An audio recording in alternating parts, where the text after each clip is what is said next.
2011లో పెళ్ళైంది నాకు. 2011లో పెళ్ళైంది నాకు. వీడప్పుడు చాలా చిన్న పిల్లోడు. ఓ రోజు మామూలుగా అసలు మాట్లాడడానికి కూడా భయపడేవాడు. నేను ఇంట్లోకి వస్తున్నప్పుడు కూడా లోపలికి వెళ్ళిపోయాడు. ఎక్కువ నాతో మాట్లాడేవాడు కాదు.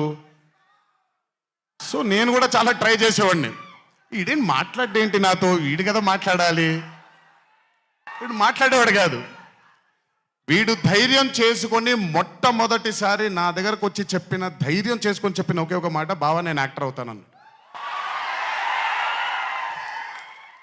అంతే ధైర్యంగా నేను కూడా, నా సపోర్ట్ నీకు ఉండదు, పోయి సావు అన్నాను.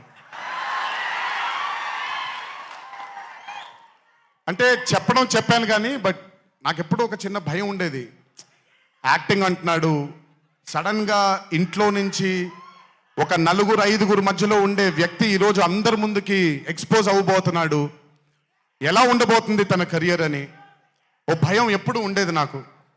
కానీ ఏ రోజు కూడా నాకొచ్చే ఒక సీన్ కానీ, నేను ఇలా చేద్దాం అనుకుంటున్నానని కానీ ఏ రోజు చెప్పలేదు. ఎందుకంటే నేనన్నా, నాకేమీ చెప్పొద్దు నితిన్, నీకు కావాల్సింది నువ్వు చేసుకో, ఆ ఫ్రీడమ్ నీకు ఉండాలి లైఫ్లో, ఒకళ్ళ షాడో ఒకళ్ళ మీద పడకూడదు నితిన్ అని.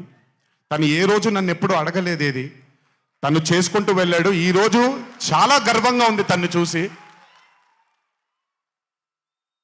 And this has happened because he's worked with good directors. మంచి దర్శకులతో, మంచి నిర్మాతలతో పనిచేశాడు కాబట్టి తనకి ఈరోజు తను యాక్టింగ్లో తను ఎక్సెల్ అయ్యాడు అని అంటే అది దర్శకులు, నిర్మాతల వల్లే. నితిన్ గుర్తుపెట్టుకో, always believe in your directors and always believe in your producers. And more than anything, believe in your heart. God bless you. ఇంకా చాలా ఫ్యూచర్ ఉంది, కెరియర్ ఉంది నీకు. ఇంటికి వెళ్ళిన తర్వాత మాట్లాడతాం మళ్ళీ నీతో.